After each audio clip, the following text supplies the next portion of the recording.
Assalamualaikum warahmatullahi wabarakatuh. Bagaimana kabar hari ini semua? Alhamdulillah, pada pertemuan ke-9 ini kita akan membahas tentang materi sistem persamaan linear dua variabel atau yang lebih dikenal dengan SPLDV. Di mana tujuan pembelajarannya ada 3. Yang pertama adalah mahasiswa mampu menjelaskan SPLDV dan penyelesaiannya. Yang kedua adalah mampu memodelkan permasalahan sehari-hari di dalam bentuk SPLDV. Dan yang ketiga adalah mahasiswa mampu menyelesaikan masalah yang berkaitan dengan SPLDV. Adapun sebagai pendahuluan bahwa materi SPLDV banyak digunakan dalam kehidupan sehari-hari, dan yang penting dipahami sebelumnya adalah bagaimana konsep tentang persamaan linear dua variabel itu sendiri. Sebagai contoh, ada diberikan persamaan X ditambah Y sama dengan 6, maka kita bisa mendapatkan banyak penyelesaian. Misalkan adalah X sama dengan negatif 2, maka kita akan mendapatkan pasangannya Y adalah 8. Begitupun negatif 1 berpasangan dengan 7 dan seterusnya. Dan ketika kita punya persamaan yang kedua, yaitu 3X min 2Y sama dengan 5, maka penyelesaiannya juga akan mendapatkan banyak penyelesaian. Di antaranya ada 1, negatif 1, 3,2, 5,5, dan seterusnya. Ketika dua persamaan linear dua variabel ini digabungkan, maka menjadi sistem persamaan linear dua variabel.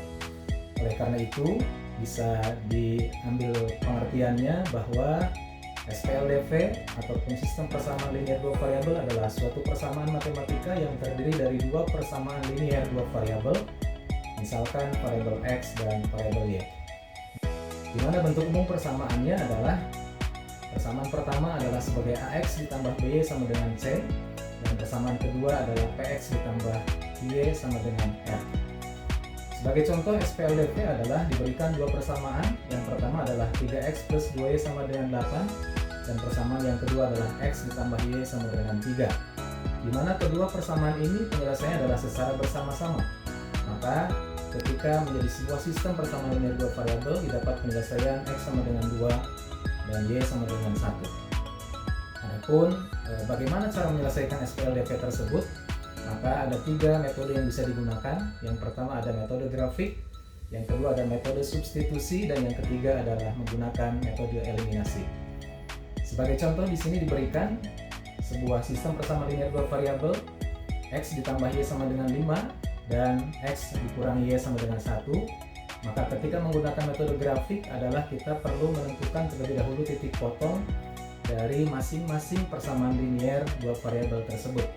Yakni kita menggambar grafik X tambah Y sama dengan 5 terlebih dahulu, di mana kita dapatkan titik potongnya adalah 5,0 dan 0,5.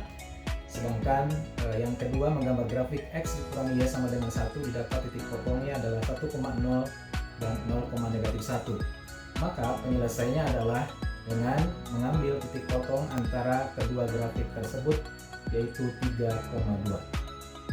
Adapun cara yang kedua adalah dengan metode substitusi.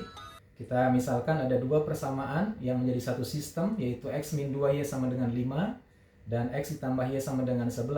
Maka penyelesaiannya adalah dengan cara substitusikan dari satu persamaan ke persamaan lain. Misalkan di sini adalah persamaan kedua, kita akan substitusikan terlebih dahulu ke persamaan ke-1, di mana kita mengubah bentuk X tambah Y sama dengan 11 menjadi Y sama dengan 11 min X, lalu disubstitusikan ke persamaan ke-1, sehingga didapat X sama dengan 9. Adapun setelah mendapatkan X sama dengan 9, kita substitusikan kembali ke dalam persamaan Y sama dengan 11 min X, maka didapat Y sama dengan 2. Sehingga penyelesaiannya adalah X sama dengan 9 dan Y sama dengan 2, atau di dalam himpunan pasang berurutan adalah 9,2. Adapun metode yang terakhir adalah eliminasi, di mana kita bisa mengeliminasi salah satu terlebih dahulu, bisa mengeliminasi X misalkan, kemudian dilanjutkan dengan eliminasi Y. Didapat penyelesaian X sama dengan negatif 2 dan Y sama dengan 5, atau bisa kita sebut titik koordinatnya adalah 9,2. Terima kasih, mudah-mudahan kalian semua nanti bisa lebih detail untuk bisa mendalami konsep dari SPLDV ini dengan menggunakan e-modul yang sudah disediakan. Assalamualaikum warahmatullahi wabarakatuh.